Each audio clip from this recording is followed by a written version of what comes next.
बच्चों, आज हम लोग पढ़ेंगे नया चैप्टर विद्युत चुंबकीय तरंगें क्या होती हैं। आपको जब इलेक्ट्रिसिटी स्टार्ट किया गया था उसी समय बताया गया था कि जब कोई चार्ज स्थिर रहता है तो केवल और केवल वैद्युत क्षेत्र उत्पन्न करता है, और जब कोई आवेश एक समान वेग से गति करता है, गति करे लेकिन क्या हो, एक समान वेग से, उसमें त्वरण न हो, तो इस तरह की जब आवेश गति करता है तो वह वैद्युत क्षेत्र भी उत्पन्न करता है और चुंबकीय क्षेत्र भी उत्पन्न करता है। लेकिन जब वही आवेश त्वरित गति करे, यानी उसका वेग बहुत तेज़ी से बढ़े या उसका वेग बहुत तेज़ी से घटे, तो इसको बोलते हैं एक्सीलरेटेड मोशन, त्वरित गति। और जब त्वरित गति करता है कोई आवेश तो उसके अंदर जो एनर्जी होती है, उससे जो रेडिएशन निकलता है, तरंगें निकलती हैं, उसको बोलते हैं विद्युत चुंबकीय तरंगें। या कह सकते हैं जब कोई आवेश त्वरित गति करता है तो क्या उत्पन्न करता है, विद्युत चुंबकीय तरंग उत्पन्न करता है। स्थिर है तो वैद्युत क्षेत्र, समान वेग से चल रहा है तो वैद्युत क्षेत्र और चुंबकीय क्षेत्र, और त्वरित गति कर रहा है तो विद्युत चुंबकीय तरंग। विद्युत चुंबकीय तरंग, इलेक्ट्रोमैग्नेटिक वेव। जब कोई आवेशित कण त्वरित गति, एक्सीलरेटेड मोशन, त्वरित गति करता है, त्वरित गति का मतलब ये समझिए, या तो इसकी वेलोसिटी बहुत तेजी से बढ़ रही होगी या तो उसकी वेलोसिटी बहुत तेजी से घट रही होगी। ऐसी गतियों को बोलते हैं त्वरित गति। त्वरित गति करता है तो उसकी ऊर्जा, किसकी ऊर्जा, उस चार्ज की ऊर्जा तरंगों के रूप में उत्सर्जित होने लगती हैं। इन तरंगों के संचरण के लिए किसी माध्यम की आवश्यकता नहीं पड़ती है, न तो ठोस चाहिए, न तो द्रव चाहिए, न तो गैस चाहिए, कोई माध्यम की आवश्यकता नहीं होती है। इन्हें वैद्युत चुंबकीय तरंगे कहते हैं। वैद्युत चुंबकीय तरंगें, इसमें वैद्युत वेक्टर जो होता है, वैद्युत वेक्टर, इसको लिखते हैं वेक्टर ई से, और एक होता है चुंबकीय वेक्टर, इसको लिखते हैं किससे, बी से। ये वैद्युत वेक्टर और चुंबकीय वेक्टर इलेक्ट्रोमैग्नेटिक, विद्युत भी है और चुंबक भी है। वैद्युत चुंबकीय तरंगें, इलेक्ट्रोमैग्नेटिक वेव, इलेक्ट्रिक फील्ड को किससे लिखते हैं हम लोग, ई से, अब मैग्नेटिक फील्ड को किससे लिखते हैं, बी से। और दोनों ये वेक्टर क्वांटिटी हैं, दोनों का डायरेक्शन होता है, तो यहाँ पर लिया गया वैद्युत वेक्टर को लिखेंगे ई से और चुंबकीय वेक्टर को लिखेंगे बी से। ये वैद्युत वेक्टर, देखिए इलेक्ट्रोमैग्नेटिक वेव हैं तो ये चलती हैं, इलेक्ट्रोमैग्नेटिक वेव है तो इनको चलने के लिए माध्यम की आवश्यकता नहीं होती है। तो इसमें देखिए तीन डायरेक्शन होंगे। एक तो जो हमारी वेव है उसके चलने की डायरेक्शन, तो ऐसे मानिए वेव चल रही है ऐसे, इस डायरेक्शन में हमारे शरीर को मान लीजिए कि वेव चल रही है ऐसे, ऐसे चल रही है, ऐसे चल रही है। और देखिए इसमें दो चीज़ और आ गया, एक आ गया इलेक्ट्रिक और एक आ गया मैग्नेटिक। चलने का डायरेक्शन ऐसे है, और इलेक्ट्रिक जो वेक्टर है, यहाँ पर लिखा गया है वैद्युत वेक्टर, इलेक्ट्रिक वेक्टर, इसका डायरेक्शन और इसका डायरेक्शन दोनों एक दूसरे के परपेंडिकुलर होता है। ध्यान देना है, इलेक्ट्रिक वेक्टर और मैग्नेटिक वेक्टर का डायरेक्शन एक दूसरे के क्या होता है, परपेंडिकुलर होता है, लंबवत होते हैं।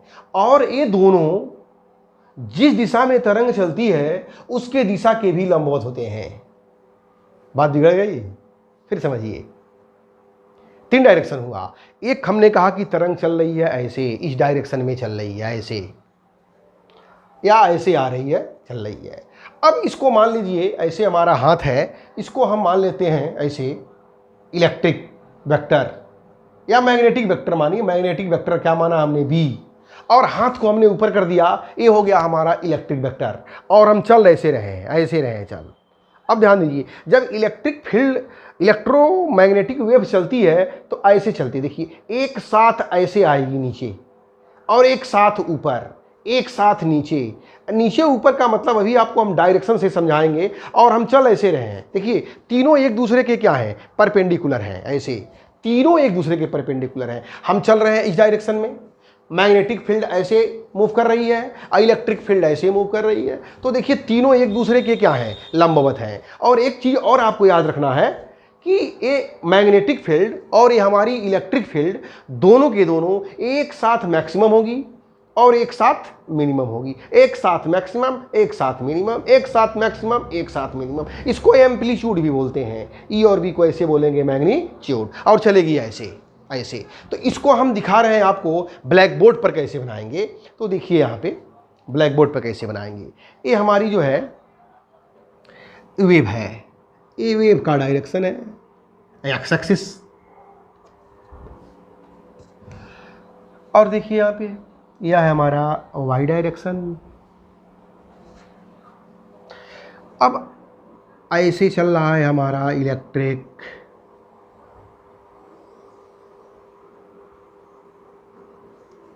ये हमारा डायरेक्शन है किसकी, इलेक्ट्रोमैग्नेटिक वेव की डायरेक्शन है एक्स। और ये है हमारा इलेक्ट्रिक फील्ड, यह ई का डायरेक्शन है, ई। ये मैक्सिमम है, ये मैक्सिमम है, और ये मैक्सिमम से थोड़ा सा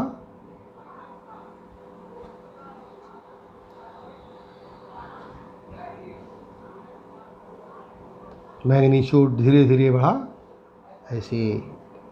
तो इसको बोलते हैं ई मैक्सिमम। ई जो है मैक्सिमम है ये।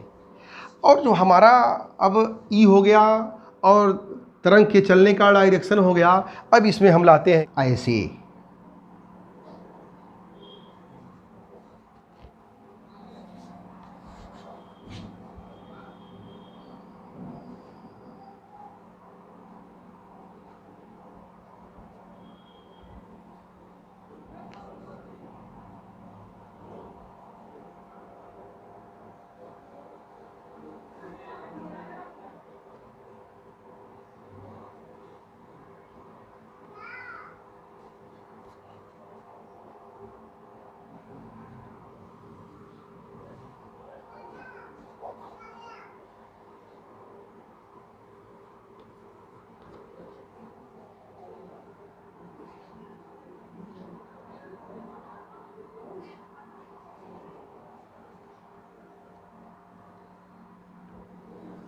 ऐसे देखिए, ये अगर यही मैक्सिमम को ई जीरो ई नॉट भी लिखते हैं, यहाँ पर हो जाएगा बी नॉट।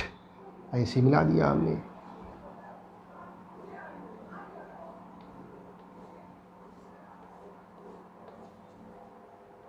ये येलो है, येलो ऊपर जाएगा जब, फिर ये नीचे आ जाएगा।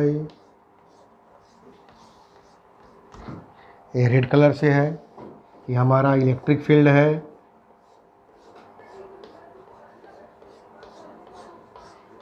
और याद रखना है इलेक्ट्रिक फील्ड और मैग्नेटिक फील्ड एक दूसरे के हमेशा क्या रहते हैं, परपेंडिकुलर होते हैं, ई और बी। और ई और बी डायरेक्शन के, यानी जिस डायरेक्शन में चलती है तरंग उसके भी क्या होते हैं, परपेंडिकुलर होते हैं। ये चीज़ हमें ध्यान देना है। तो ये हमारा जो है ई जीरो, क्या ई जीरो का मतलब हुआ मैक्सिमम एम्पलीट्यूड है, बी जीरो का मतलब मैग्नेटिक फील्ड का मैग्नीट्यूड है। वैसे ही यहाँ पर अब हो जाएगा बी जीरो, और यहाँ क्या हो जाएगा ई जीरो, फिर यहाँ पर क्या हो जाएगा ई जीरो, फिर यहाँ पर क्या हो जाएगा बी जीरो। ऐसे E zero B zero, E zero B zero, एक दूसरे एक साथ maximum.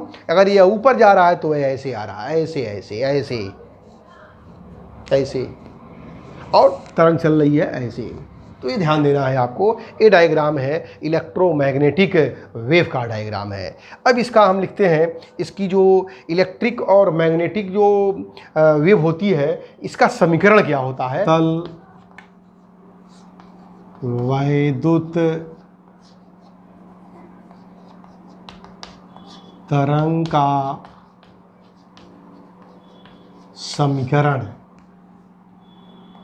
E is equal to E zero sine omega T minus के एक्स। समतल चुंबकीय तरंग का समीकरण B = V0 sine omega T minus kx। अब थोड़ा सा ध्यान देना है, यहाँ पर बात कर रहे हैं अगर ई वाई डायरेक्शन में है तो इसको लिखेंगे ई वाई, अगर यहाँ पर बी जेड डायरेक्शन में है तो लिखेंगे बी जेड।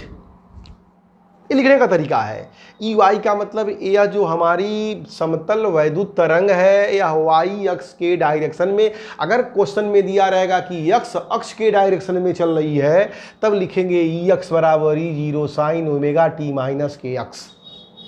अगर इसको दे देगा कि जेड नहीं बल्कि वाई डायरेक्शन में चल रही है तब लिखेंगे बी वाई बराबर B0 sign omega T minus kx। जिस डायरेक्शन में दिया रहेगा वही डायरेक्शन का सफिक्स यहाँ पर लगाएंगे।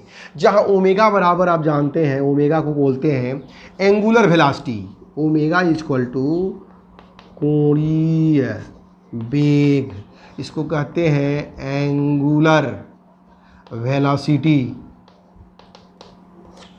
और ओमेगा की वैल्यू होती है 2π/T, जहाँ T क्या है? टाइम पीरियड, आवर्तकाल। आवर्तकाल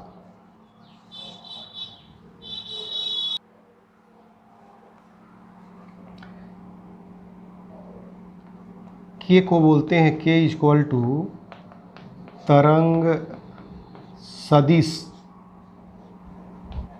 वेव वेक्टर। K = 2π/λ, जहाँ लैम्डा = बोलते हैं वेव लेंथ, तरंग की तरंग दैर्घ्य। वैद्युत वेक्टर ई तथा चुंबकीय वेक्टर बी के परिमाणों के बीच संबंध, रिलेशन क्या होता है? तो हम जानते हैं E = E0 sign omega T minus kx और B = B0 sign omega T minus kx। ये हमें मालूम है। अब क्या है, अब जानते हैं E0 B0 क्रमशः E व B के शिखर मान या महत्तम मान, महत्तम शिखर या महत्तम मान है या आयाम है, आयाम भी कहते हैं, आयाम है। और ओमेगा का नाम है कोणीय वेग और K को बोलते हैं तरंग संचरण नियतांक या इसी को कहते हैं तरंग सदिश। ओमेगा की वैल्यू होती है 2π/T और K की वैल्यू होती है 2π/λ या ओमेगा/K, ओमेगा/K तो 2π/T और K की जगह पर λ/2π, 2π से 2π कैंसिल λ/T या लिख सकते हैं ओमेगा/K = 1/T को n लिखते हैं n lambda. n lambda, n क्या है? आवृत्ति है। n = आवृत्ति, फ्रीक्वेंसी। और प्रकाश की विद्युत चुंबकीय तरंगों की जाल C बराबर होती है n लैम्डा, n लैम्डा। तो n लैम्डा के जगह पर C लिखेंगे तो यह हो गया ω/K बराबर C। ये याद रखना है आपको, ω/K बराबर C। ओमेगा कोणीय वेग है, तरंग सदिश है या तरंग संचरण नियतांक है। इसको कर दीजिए समीकरण नंबर 1, इसको कर दीजिए समीकरण नंबर 2, इसको नोट करिए।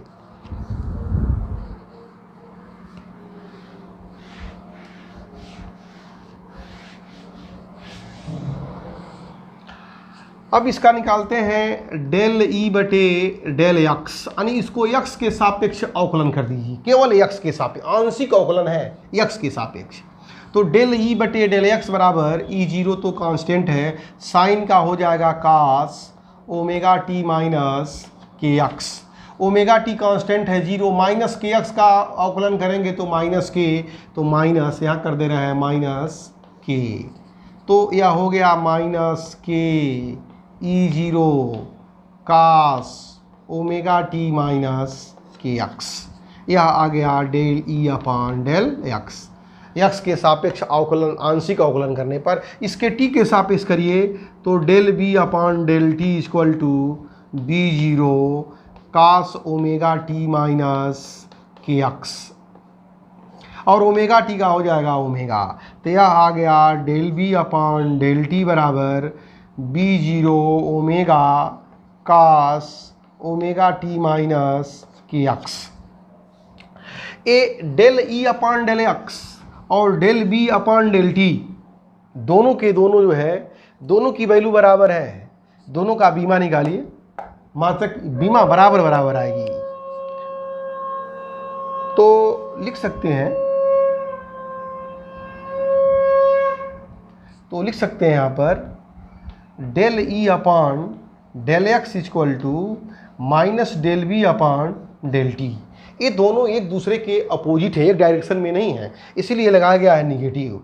अब दोनों की वैल्यू को रखा जाए del E upon del X, तो आएगा ये माइनस के E0 cos omega T minus के X is equal to minus del B upon del T, यह आएगा B0 omega cos omega T minus के एक्स, तो कास ओमेगा टी से कास ये सब कैंसिल, और ए निगेटिव से निगेटिव कैंसिल हो जाएगा, तो यह आएगा E0 upon B0 equal to E0 upon B0 equal to omega by k, और ओमेगा बाई के की वैल्यू होती है C, तो C के फार्मूला हमेशा याद रहना चाहिए, C बराबर E0 अपान B0, ऐसे याद रहना चाहिए, या इसी को लिख सकते हैं E अपान B, ऐसे भी लिख सकते हैं, C बराबर E0 अपान B0 या E अपान B, ऐसे याद रहना चाहिए। दोनों में रिलेशन है, इस पर बहुत इंपॉर्टेंट न्यूमेरिकल्स आते हैं। E0 क्या है और B0 क्या है? E0 है वैद्युत वेक्टर का शिखर मान और ये चुंबकीय वेक्टर का शिखर मान, ये याद रहना चाहिए।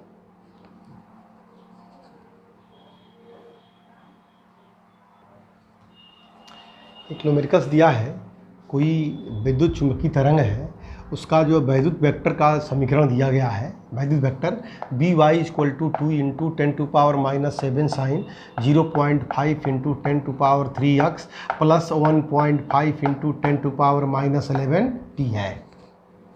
अच्छा, अब जो है देखिए यहाँ पे कह रहा है कि बताइए उसकी आवृत्ति कितनी होगी। आवृत्ति को देखिए एन से भी लिखते हैं, ऐसे एन से भी लिखते हैं, एफ से भी लिखते हैं, न्यू से भी लिखते हैं, लेकिन यहाँ पर आवृत्ति हम लोग लिखेंगे न्यू से, न्यू। तो आवृत्ति ज्ञात करिए, तरंगदैर्घ्य ज्ञात कीजिए, अब वैद्युत क्षेत्र का व्यंजक समीकरण ज्ञात कीजिए। तो सबसे पहले जो दिया हुआ समीकरण है B y is equal to 2 into 10⁻⁷ sine 0.5 into 10⁻³ plus 1.5 into 10⁻11 small t है, टेस्ला में है।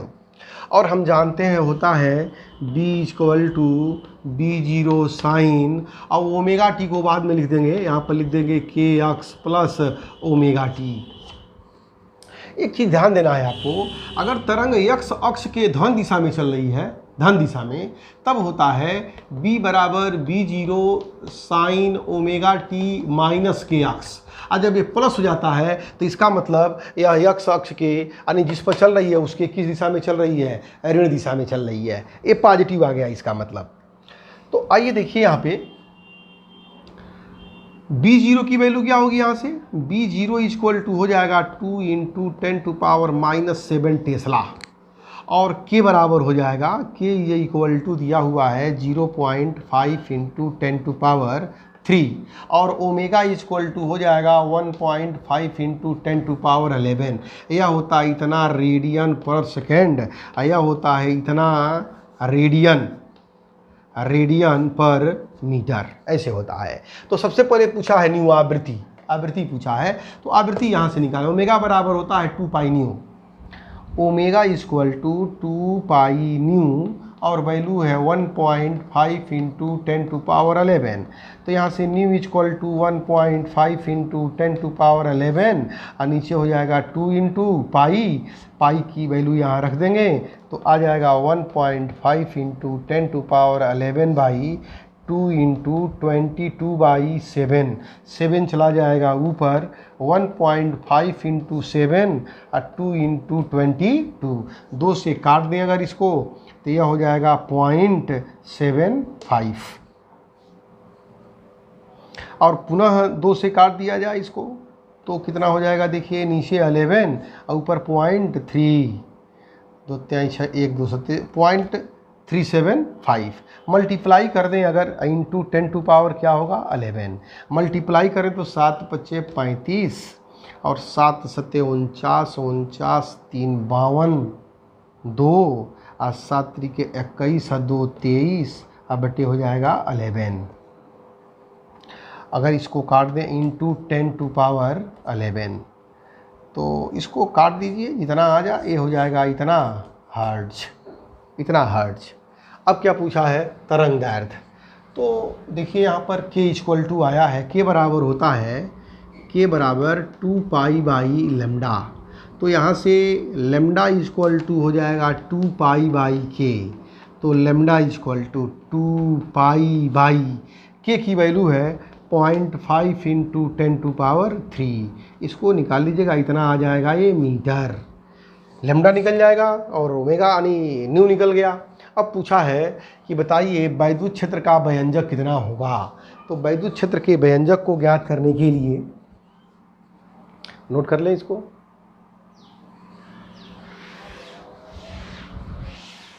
होता है E बराबर E0।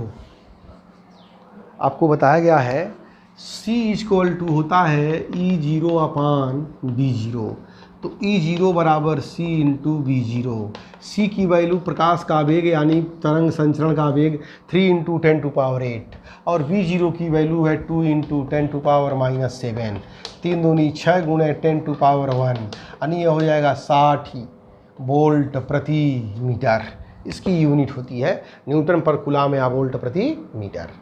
तब यह हो जाएगा, होता है E बराबर E0 sign omega T plus के एक्स, प्लस लिखा है तो प्लस लिखिए, तो यह हो जाएगा E बराबर E0 के जगह पर क्या हो जाएगा 60 साइन ओमेगा की वैल्यू लिखेंगे 0.t वाला लिखेंगे, t के साथ जो है तो ओमेगा t है तो या उसी तरह से लिख दीजिए, इसको जैसे लिखा है वैसे लिखिए के एक्स प्लस ओमेगा टी। तो के की वैल्यू है 0.5 into 10 to power 3 x plus 1.5 into 10 to power 11 t. ये हो जाएगा वैद्युत क्षेत्र का व्यंजक।